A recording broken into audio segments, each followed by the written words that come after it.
Boa noite, pessoal. Tudo bem? Hoje nós vamos estudar o capítulo 14 do livro Os Mensageiros, e se chama Preparativos. Então, esse capítulo, ele começa depois de um encontro, né, do Vicente com o André Luiz, que ocorreu no capítulo anterior, né, que se chama Ponderações de Vicente.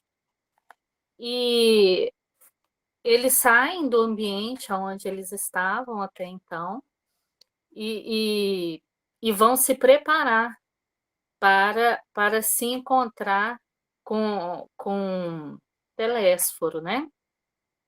E começa assim: à noite, Aniceto veio ver-nos, começando por dizer.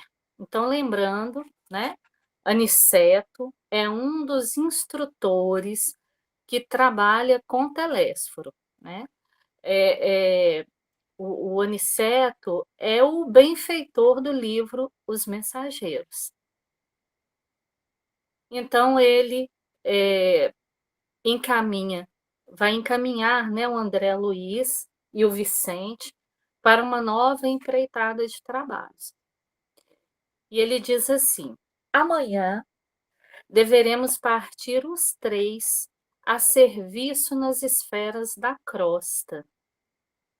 Telésforo recomendou-me certas atividades de importância, mas posso atendê-las em particular, proporcionando a ambos uma estação semanal de experiência e de serviços, né? E o Telésforo, só para a gente rememorar, ele é um dos ministros das comunicações, né? Ele é um dos dois. Nesse livro a gente fica conhecendo ele, né? Sabemos que em nosso lar são 6 ministérios e cada ministério tem 2 ministros. Então, no Ministério da Comunicação, Telésforo é um dos ministros. O outro a gente não fica conhecendo nesse livro, né? Então, é, Telésforo recomenda a Aniceto, né, algumas atividades aqui na crosta, aqui no plano físico, alguns trabalhos junto a nós encarnados e também atendendo, né, claro, sempre a demanda humana, também espiritual. E Aniceto virá e trará com ele André Luiz e Vicente, que são, né, os dois amigos médicos que vão obrar, que estão aprendendo, estão se capacitando e tendo esse benfeitor maravilhoso, né, que é o Aniceto, para ajudá-los, e o ministro Telésforo. E aí ele diz assim, e aí o que é importante, né, porque Aniceto vai ficar por um período, uma semana, em trabalho aqui na crosta, André e Vicente com eles, né? E eles vão poder aí elaborar, vão poder colocar em prática o que estão aprendendo e a partir dessa capacitação eles vão trabalhar com mais efetividade, com mais qualidade, né? Porque o plano espiritual, ele se movimenta na direção dos encarnados, né, para nos ajudar. E é isso que vai acontecer. E ele diz assim, André Luiz, diz assim: fiquei radiante. Muita vez regressar ao ninho doméstico, tornar a cidade em que desenvolvera a tarefa última, e, todavia, não me detivera no exame das possibilidades extensas do concurso fraternal. Então, o que que ele está dizendo? Nas vezes que ele esteve aqui na Terra, né, trabalhando, ele estava envolvido nas questões familiares, particulares dele, e ele não tinha, possibilidades, né, ele não conseguia, ajudar as pessoas fora daquela necessidade dele. Por quê? Porque ele estava, né, debutando, voltando à Terra, voltou algumas vezes, né, posterior, depois da primeira vez que esteve com a família, que ele passou uma semana na casa dos parentes, né, e ele, nas vezes que ele esteve, ele não podia ajudar. E isso é muito importante da gente observar, gente, porque, eu costumo pensar uma coisa assim. Antigamente, eu ouvia quando eu cheguei na doutrina espírita, eu ouvia a seguinte frase, né, eh, Jesus capacita os seus escolhidos. E eu: "Ok, beleza, Jesus está me capacitando, está capacitando a todos nós, né, para que a gente possa obrar na seara dele". Hoje eu penso diferente. Eu acredito que essa linha de pensamento, ela possa sim fazer muito sentido, mas dentro de uma outra dinâmica de raciocínio. Hoje eu penso assim, que a gente se qualifica, né, a gente se qualifica e Jesus dá emprego pra gente. Como que a gente se qualifica? A gente vamos pensar, né, a gente chega numa empresa, a gente nunca trabalhou, não tem experiência. Aí a gente fala: "Não, eu gostaria de trabalhar nessa empresa, né, essa empresa parece que é tão bacana. Nossa senhora, fazer parte desse corpo aí, deve ser uma maravilha". E aí a gente é orientado: "Aonde você deseja servir dentro dessa empresa? O que que você deseja fazer aqui?". "Ai, ai, poxa vida, eu não tenho muito conhecimento, eu acho que para começar, né, nos serviços gerais, na parte de de lanchonete da empresa, né, ser uma copeira, ser uma assessorista, sei, eu penso em algo assim, e depois eu vou aprendendo mais. Aí tá, aí a pessoa vai: "Pois é, mas para qualquer uma dessas funções que você elegeu como sendo básicas, você tem que ter um recurso de conhecimento, né, de preparo. Então, vamos, né, vai lá se preparar para começar em qualquer uma dessas áreas que você abraçar, elas são maravilhosas e você tem condições de crescer sim, de abraçar cada vez mais responsabilidades. Eh, o movimento é esse, né, dentro de uma empresa o movimento é esse. Isso, eu estou dando um exemplo do que a gente tem, né, nas nossas empresas aqui no núcleo dos encarnados, né, aqui na Terra, é assim, não é? Tem sempre alguém do RH para receber e dar as orientações. E quando a gente lança esse pensamento, esse raciocínio num nível espiritual, a gente vai ver a Terra como sendo essa grande empresa. E o gestor, o CEO dessa grande empresa é o Cristo. E o Cristo diz para a gente: "Olha, cabe você em qualquer lugar que você queira atuar, mas você tem que se capacitar. Vai lá, busca experiência, né, porque se eu colocar você para ser ascensorista, você tem que saber quais os botões leva para cima e leva para baixo". Gente, isso é óbvio. Isso é óbvio, porque eu já me perdi dentro de elevador, entre andares, que eu não conseguia entender o botão, o desenho do botão, né. "Olha, você quer fazer parte da lanchonete? você tem que saber lavar um copo, você tem que saber como que programa um forno, né? O tempo que o alimento tem que ficar nele. Você quer fazer parte do grupo que é, é, que cuida da limpeza, que é uma parte essencial, extremamente importante de uma empresa, você tem que ter uma relação mínima com uma vassoura, né?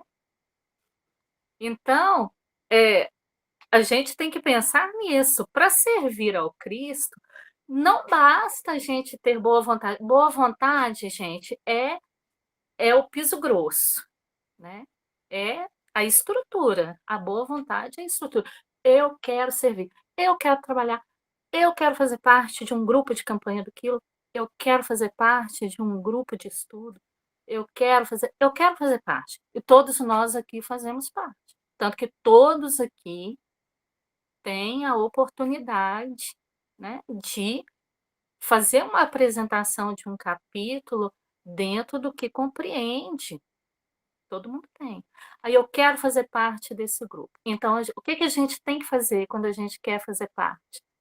A gente tem que buscar conhecer e buscar o conhecimento, né? Para poder prestar uma boa ação ali dentro. Boa vontade é primordial, mas só a boa vontade não sustenta, né? Porque se eu só tiver boa vontade de estar aqui e nem o capítulo eu ler, Renata, pois não. tem uma frase que não sei quem diz, não sei se foi o Emmanuel, quando o trabalhador está pronto, o trabalho aparece. Sempre eu ouço isso em casa espírita. Sim, Então é isso que está falando. sim. Quando o trabalhador está pronto, o trabalho aparece.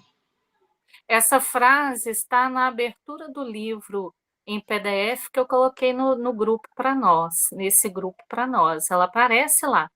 Hum, E o trabalhador tem que estar pronto, ele tem que ter algo a oferecer para que Jesus busque o recurso dele, sim, né? Porque você já pensou, olha, eu tô lá na nossa casa espírita, tô lá para ajudar na limpeza da casa, não tem relação mínima com a vassoura, né? Eu não sei diferenciar um detergente de uma água sanitária. Eu, né? Eu tenho que saber, eu tenho que conhecer. E se eu tiver algum problema que eu não posso lidar nem com um nem com o outro, né? Então, assim, o trabalho, ele chega mesmo. E Jesus busca em nós o recurso. Quando ele encontra o recurso mínimo, né? Ele não espera que a gente seja catedrático em um assunto, ele espera que a gente tenha uma possibilidade mínima. Então, a partir daí, essa busca ela vai se tornando mais constante e essa constância dentro dos nossos interesses vai trazendo para a gente mais qualidade. Qualificar-se é ganhar qualidade, não é mesmo?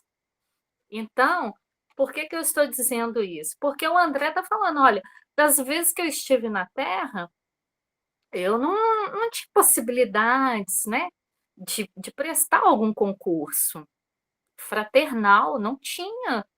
Via muitas dores, via muitas dificuldades, tais quais as que eu via no meu grupo familiar. Mas eu não podia, não sabia, né? Isso fica para nós, gente, por quê? Porque a espiritualidade não trabalha com situações tocadas. Tudo é pensado, tudo é estudado, é observado. As nossas necessidades, nossas, minha e de todos vocês que estão aqui, elas não são atendidas a toque de caixa.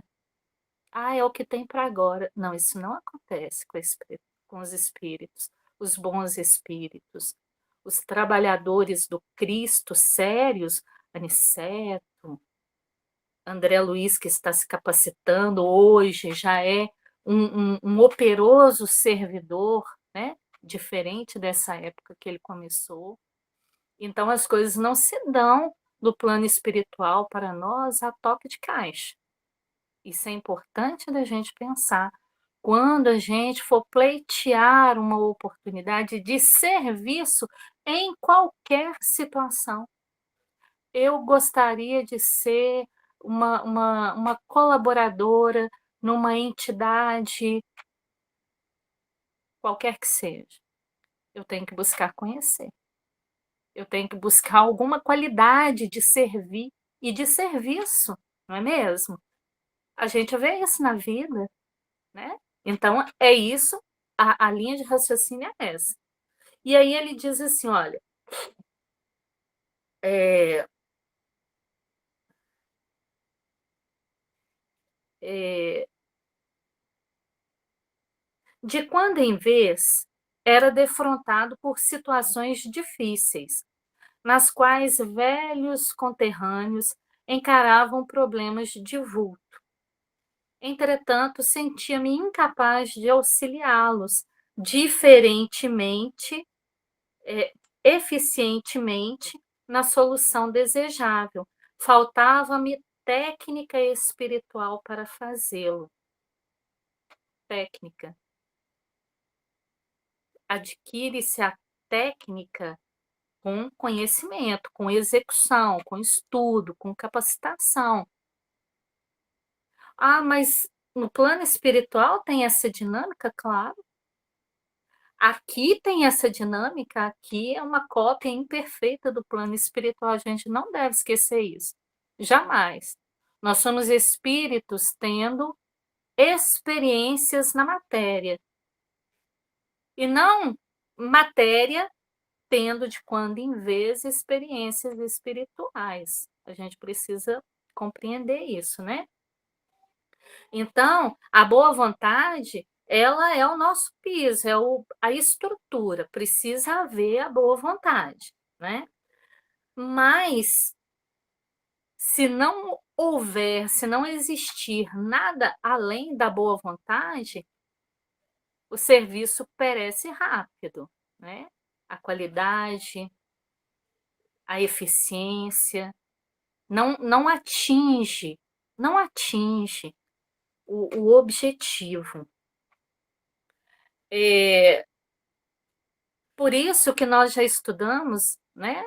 Já estudamos em nosso lar, e nesse livro aqui, não me lembro se comentamos aqui, mas em nosso lar, com certeza, das faculdades, gente, existe faculdade. Faculdade. O Ministério da Comunicação e o Centro de Comunicação é um setor do Ministério da Comunicação. Nós já lemos sobre ele. É um campus, é uma faculdade. Por que haveria de ter uma faculdade no plano espiritual, gente, se não houver a necessidade de qualificação? Então, se a gente lembrar que tem faculdades, tem centros de treinamento, de qualificação, como em toda as escolas, em todas as faculdades tem, aqui na Terra, lá também, lá também, né? Então, para a gente lembrar, guardar isso na memória. Guardemos isso na memória. Quando eu buscar, Senhor, Senhor, por favor, me dê direção. Me dê, Jesus, por favor, me dê a oportunidade de servir ao Senhor na sua seara bendita, na seara do nosso Pai. A gente precisa pensar rapidinho. Senhor, mas eu vou buscar estudar, me qualificar, o Senhor me dá um emprego assim que eu caiba nele e que eu possa oferecer bons frutos, bons recursos para quem for lá buscar, né? Aí ele continua assim,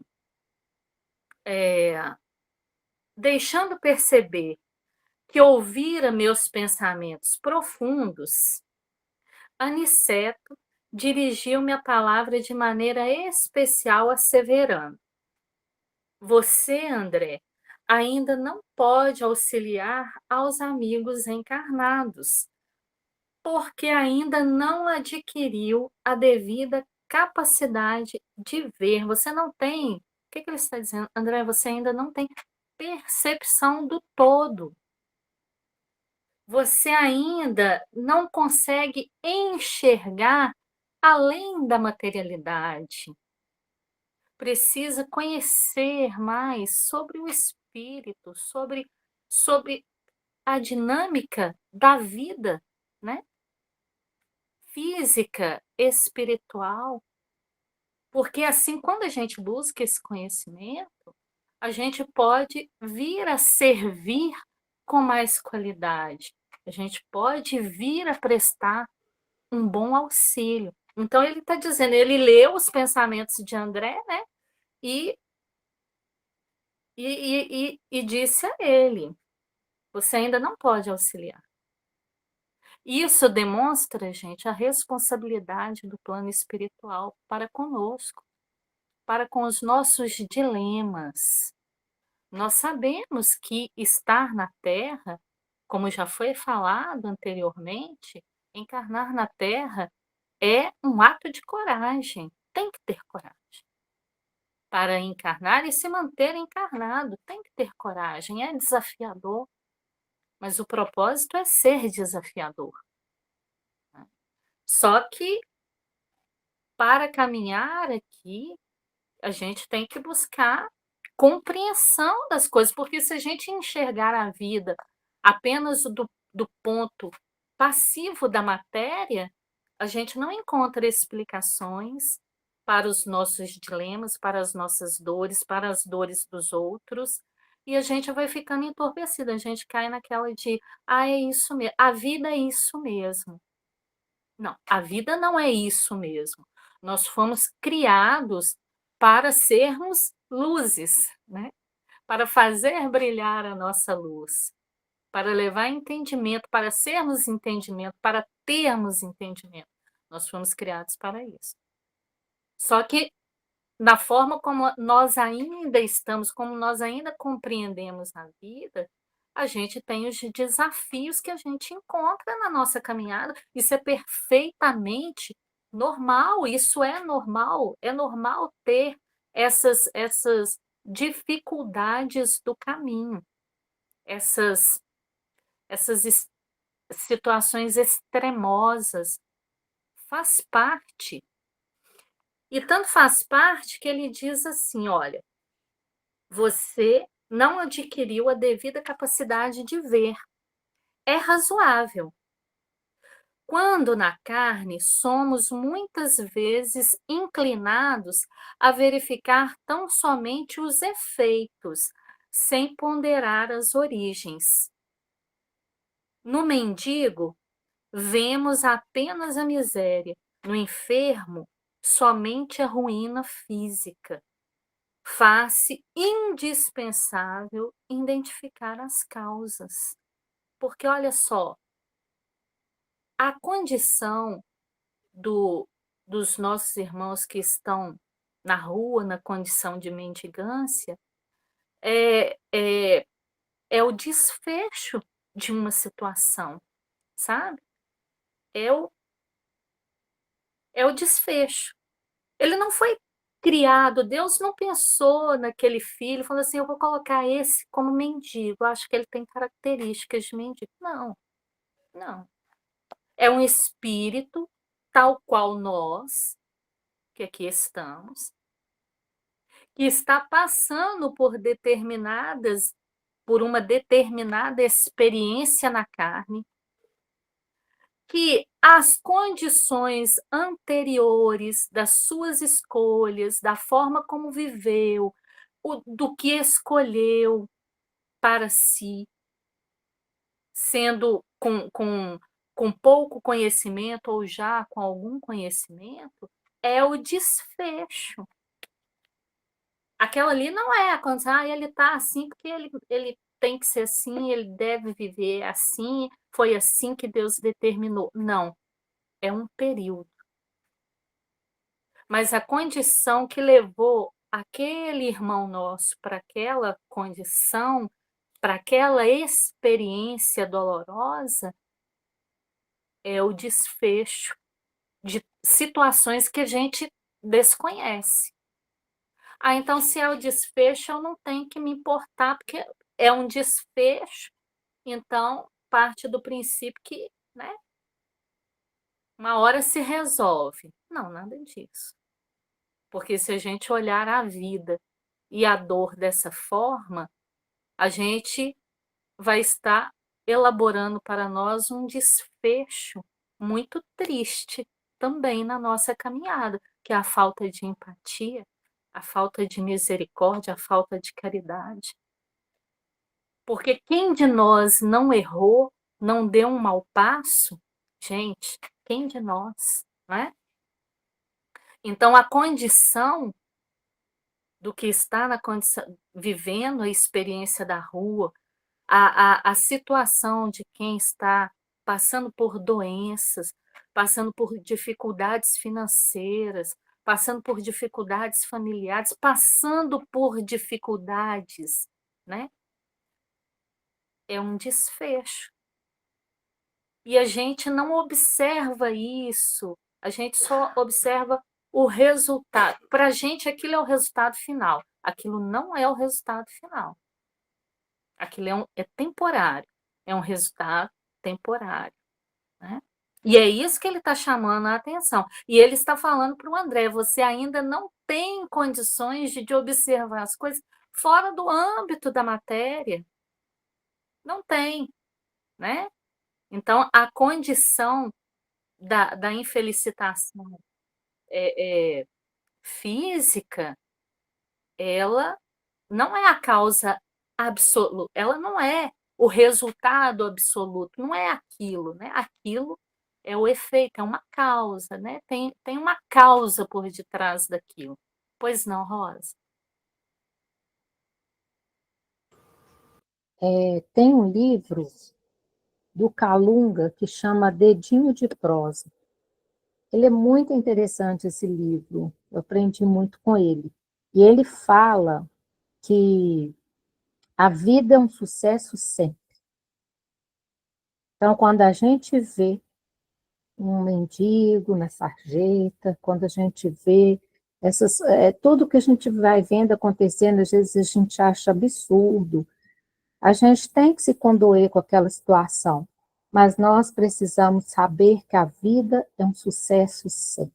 Ali tem uma aprendizagem, tem uma história, tem alguém que está necessitado de passar por aquilo, não que a gente vá passar e não vá oferecer nossa ajuda, fazer o que a gente puder por aquele irmão, mas sabendo que a vida é um sucesso sempre. Quando a gente começa a trabalhar com os assistidos, a gente começa a querer resolver todos os problemas deles, né?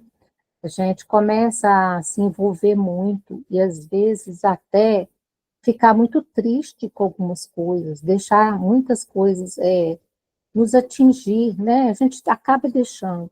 E aí a Denise falou muito, conversou muito comigo há pouco tempo, ela falando: Rosa, nós somos tal médicos que vamos ajudar, mas não podemos nos confundir com o doente, porque senão nós adoecemos também.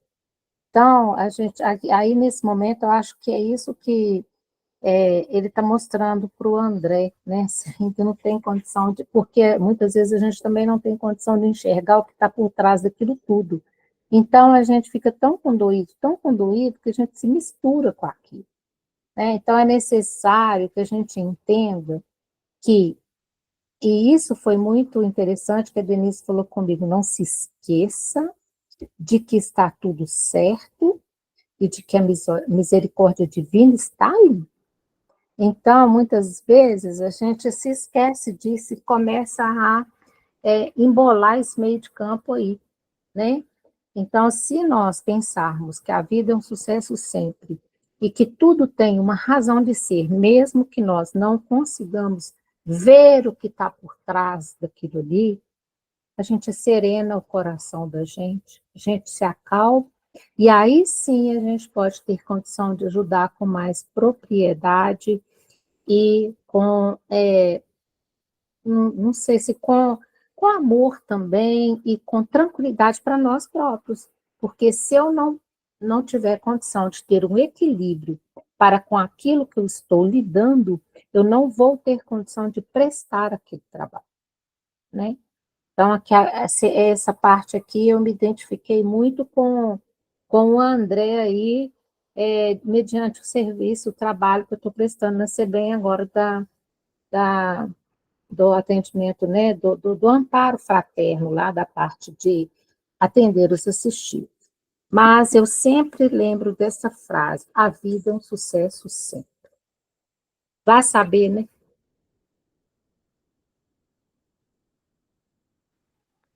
A vida é um sucesso sempre. Nós fomos criados para dar certo. Ninguém foi criado para dar errado, gente. Ninguém foi criado por Deus, inteligência suprema, causa primária de todas as coisas, causa primeira de todas as coisas, para ser mal,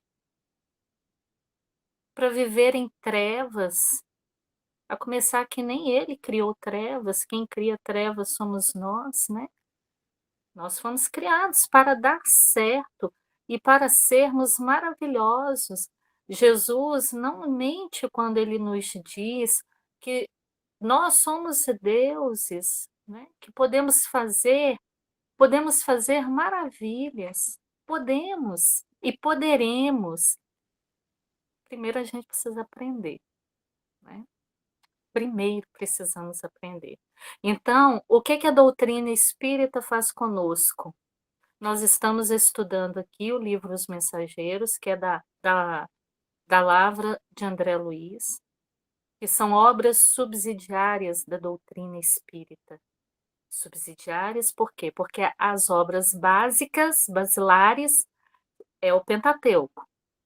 E vem as obras subsidiárias de Emmanuel, de André Luiz, de Divaldo, de tantos, né, de Joana de Ângeles, que vem trazer entendimento, nos ajudar a compreender, nos permite aprofundar em conhecimento, porque nós estamos estudando aqui, o que nós estamos buscando conhecer, entender, é que a vida, ela é uma continuidade.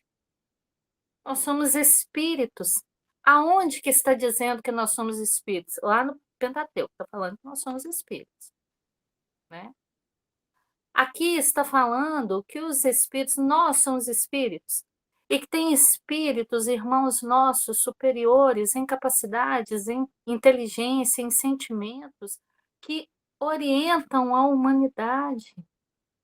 Nós estamos vendo aqui esses benfeitores. Em todas as obras nós veremos benfeitores, espíritos maravilhosos que estão trabalhando continuadamente para nos ajudar a compreender o que é essa luz, para nos ajudar a fazer brilhar essa luz, que é a luz do entendimento, do sentimento, da irmandade, da fraternidade, da caridade. O fato de eu não vou olhar para um mendigo na rua e vou falar, ele está vivendo essa vida porque ele possivelmente está devendo horrores a Deus. Porque todos nós estamos. Só que cada um está numa experiência. Então, esse estudo dos mensageiros está nos ajudando nesse momento a enxergar pontos desses entendimentos que muitas vezes não nos ocorrem, porque a gente não olha para nós do ponto de vista espiritual, com um olhar espiritual. Nós olhamos para nós, para a vida e para o que está ao nosso redor com olhos físicos.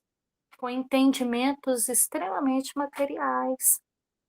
Então, nós estamos buscando entendimento para modificar essa forma como a gente se vê na vida, como a gente se comporta, porque os nossos comportamentos, a forma como a gente age e interage, aplica na gente causas, né, efeitos dessas causas, e que muitas vezes seria desnecessário se a gente tivesse tido um pouco mais de atenção, um pouco mais de observação, né. Então, o que acontece com esse estudo, pessoal? A gente está estudando sobre, a condição de espíritos, né, médiuns como nós, todos somos, que passaram por situações das mais diversas, enquanto encarnados, e que vieram a testemunho contar como que a gente pode fazer para não viver as mesmas experiências. Mas se caso acontecer de vivermos, seremos acolhidos, seremos socorridos da mesma forma, só que a gente fica um pouco mais distante da meta, né, que é cruzar essa linha de chegada, que não está próxima, mas toda vez que a gente faz algo que joga a gente para trás, a gente consegue ficar mais tempo longe dela, né, bem afastado. Pessoal, esse estudo é interativo, tá? Vocês podem, abrir o áudio, perguntar, podem contribuir com o conhecimento de vocês, tá? É sempre muito bem-vindo. Se alguém tiver alguma coisa para dizer, por favor, aí, ó, levantou a mãozinha, vai lá. Auxiliei. Não, você está falando, eu estou lembrando aqui, né? Tem uma história do Chico, vocês me corrigem se eu errar a ordem, que ele conta de uma mãe que chegou para ele muito aflita, sofrendo muito, porque o filho que já tinha tido problemas, estava sem as duas pernas, né? Tinha amputado, um problema nos bracinhos e os médicos estavam sugerindo a amputação também. E o Chico se condoeu com aquela situação, porque era muito triste, né? A mãe estava muito chateada, triste, com medo. E aí Emmanuel fala para o Chico que era para aconselhar a mãe deixar fazer a cirurgia, né? Porque aquela criança era um espírito que já vinha de muitas encarnações cometendo suicídio. E ele já estava pensando em se jogar de um precipício, mesmo na cadeira de rodas. Então a gente vê que a gente não vem para cá só em torno da ação e reação, né, do que a gente provoca para nós mesmos, mas a gente vem com as limitações do qual a misericórdia divina acredita que a gente vai ter êxito. Então, às vezes, um problema que a gente está passando, ou uma dificuldade, às vezes aquilo não é porque a gente fez alguma coisa errada, mas é um limite para que a gente não caia no mesmo erro, né?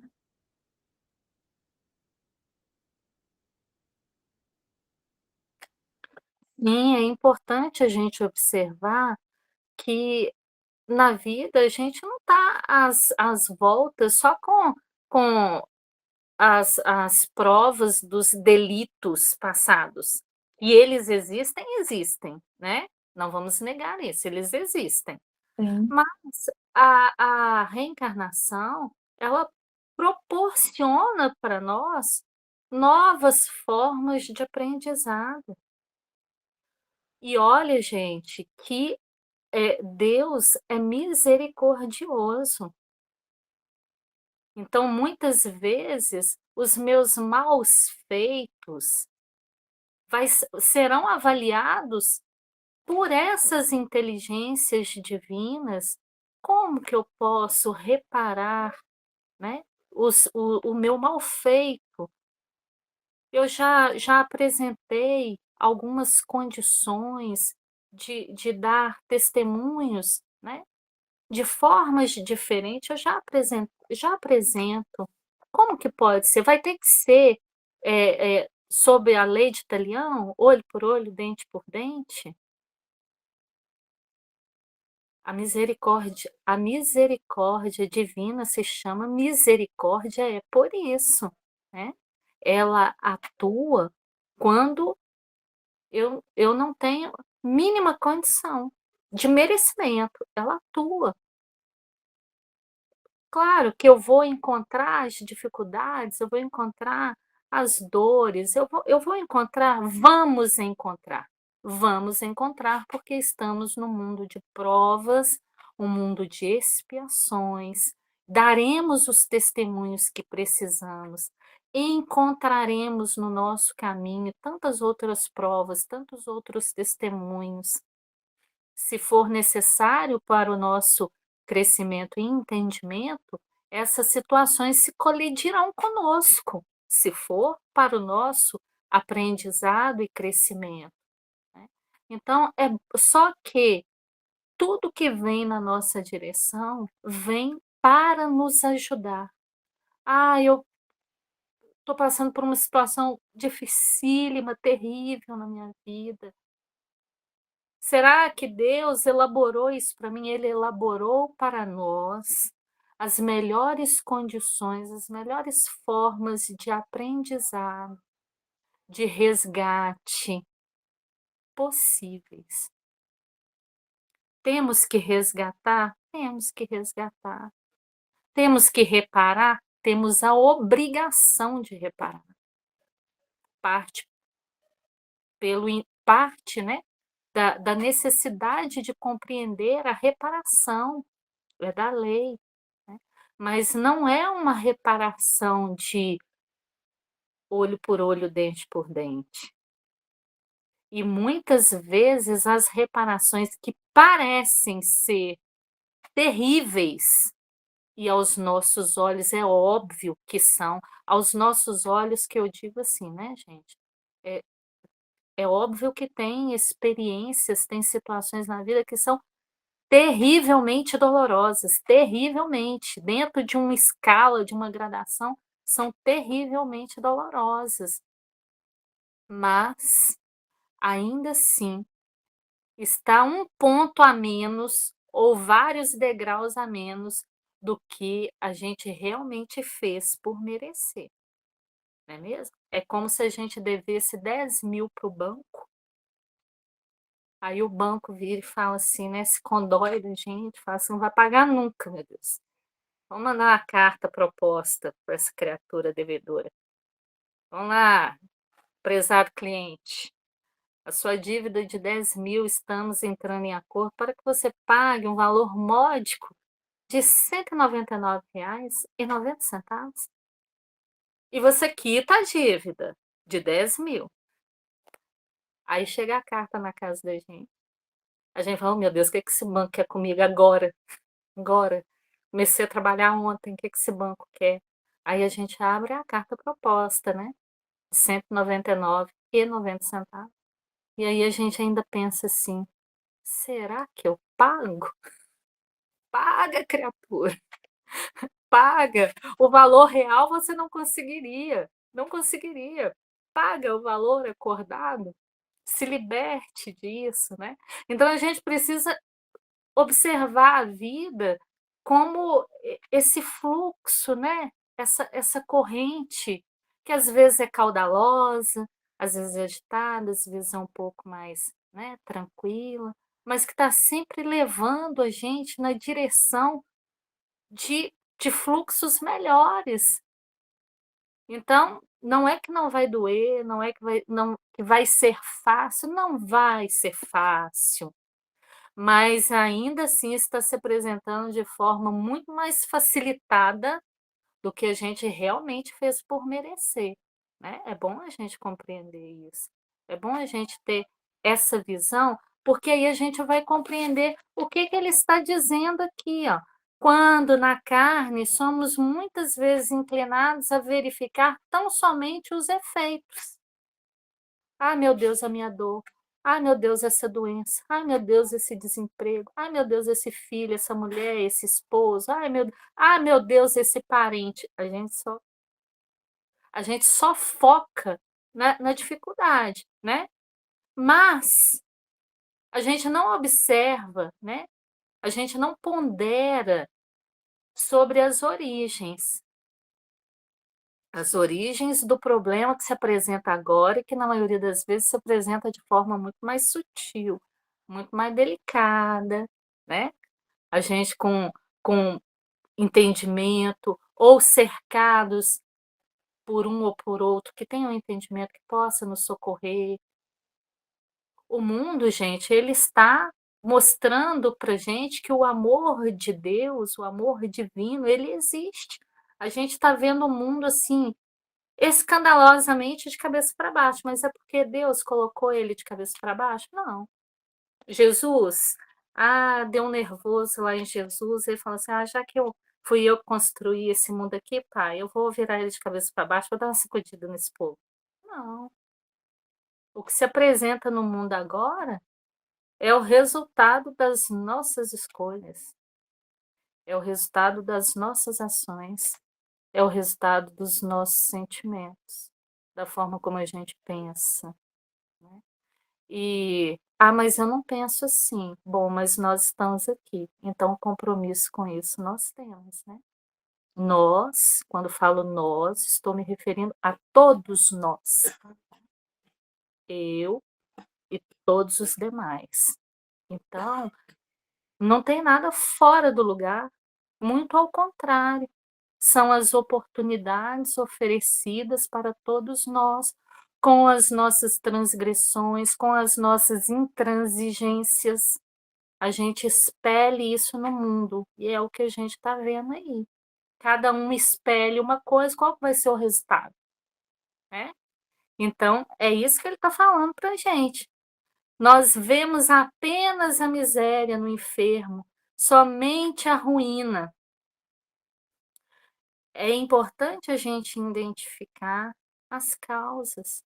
É importante a gente entender que o que está aí, né? O que está na minha vida, o que está em torno de mim, partiu de mim também. Alguém quer falar alguma coisa? Por favor, fique à vontade, Rosa. E quando a gente ainda vê a pessoa nessa situação, né? Me refiro mais à situação do mendigo, das pessoas que estão em situação de rua, que a gente olha para eles assim, depois que a gente passa a estudar a doutrina e a buscar mais, né? Sermos melhores e tudo, a gente passa. Nunca mais eu olhei para uma pessoa em situação de rua da mesma forma. Nunca mais. Eu sempre. Porque a gente passa no dia a dia, naquela correria, e a gente, né, eles são praticamente assim, invisíveis, né? Parte da rotina da cidade, né? Mas quando a gente faz esses estudos, igual a gente está fazendo aqui hoje, que nos ensina que por trás daquela situação tem uma causa, e a gente olha também essa pessoa como um irmão, que nesse momento ele está numa situação, vamos dizer, debilitado, né? Muitas vezes drogado, e a gente aprende a ter uma compaixão muito maior, a no mínimo ali fazer uma prece por ele, a passar por ele, não como se não tivesse nada a ver comigo, mas tem sim a ver comigo. E a gente também entende que talvez, quem sabe, um dia nós estivemos nesse mesmo lugar, né? E muitas pessoas também, às vezes, falam assim: não sai dessa vida porque não quer. Aí, a gente dá um dinheiro, vai lá e bebe, vai lá e usa droga. Mas a gente aprende a olhar com muito mais compaixão, né? Com muito mais entendimento, com mais amor, sem julgamento. e com muita vontade que eles saiam dessa situação, porque é uma situação muito degradante, né? Então, esse estudo, ele desperta a gente, o estudo, né, ele desperta a gente para muitas coisas, para ser um ser humano melhor também, né? A olhar o irmão que está naquela situação, não que ele é um drogado, ele é um, uma pessoa, é um ladrão, né? Não, a gente, até mesmo a gente passa a ter uma compaixão muito maior, a gente sente muito mais, porque a gente entende o processo daquele irmão. A gente sabe que neste momento ele está assim, mas que ele tem tudo para sair daquela situação, né? Vai ter a hora certa, as pessoas certas, ninguém vai ficar à, à margem, né? Isso é que é bom, a gente pensar. E o que a gente puder fazer, né, trabalhar em prol, nem que seja assim, nem que seja não, que seja em oração, né? Que nesse momento é o que a gente vai poder, de repente, oferecer para ele.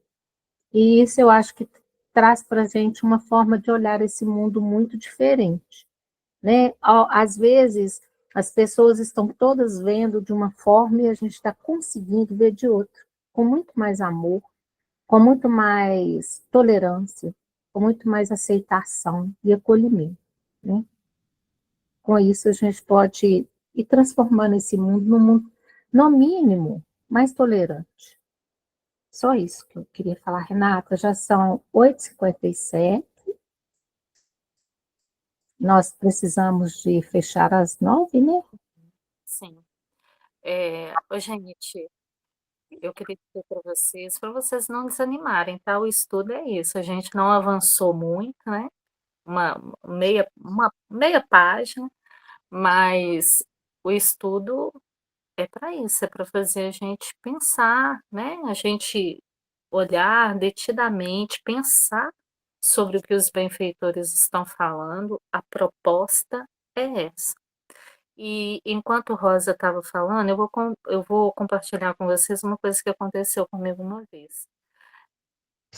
A gente se torna mais sensível na vida quando a gente busca olhar o outro como sendo alguém muito próximo de nós, dentro da nossa família. É uma forma da gente estabelecer esse sentir, que às vezes esse sentir a gente só sente por gente na casa da gente, né? Dentro do grupo da gente.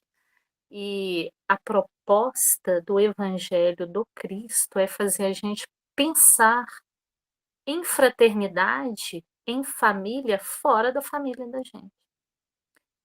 Uma vez eu fui num hospital, fui no João 23, e chegando lá eu vi um homem deitado numa maca, ele estava bem machucado, e só que a hora que eu vi ele, eu levei um choque, assim, porque ele parecia muito meu irmão.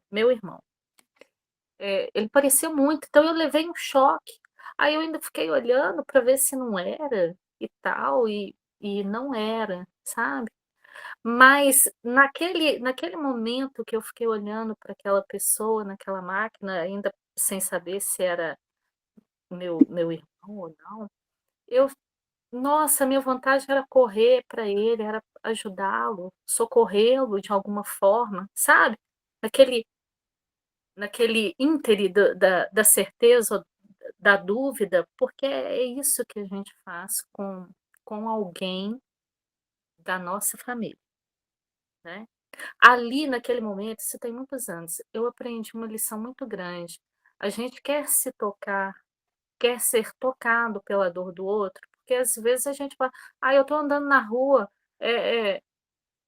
um mendigo a cada metro quadrado", né, em Belo Horizonte tem regiões que tem muito mais. A gente acaba falando assim: "Ah, né, é um cidadão que está à margem". Mas se a gente passa a buscar olhar naquelas pessoas alguém, atribuir àquele irmão desconhecido uma feição, um gesto, um movimento, um comportamento de alguém que seja caro para gente, o nosso coração consegue sentir de forma diferente. Não faz muito tempo, eu andando em Belo Horizonte, aconteceu novamente. Eu vi um rapaz deitado na estação do metrô e, gente, ele era a cara do meu irmão. Era a cara do meu irmão.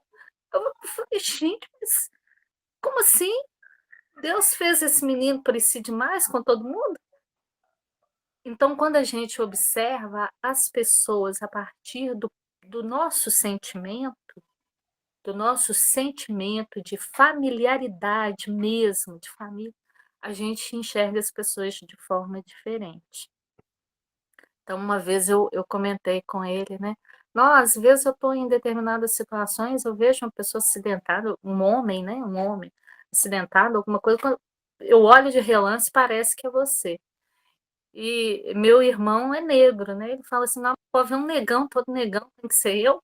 Eu falei: não, é isso. É porque quando eu olho de relance, eu vejo você.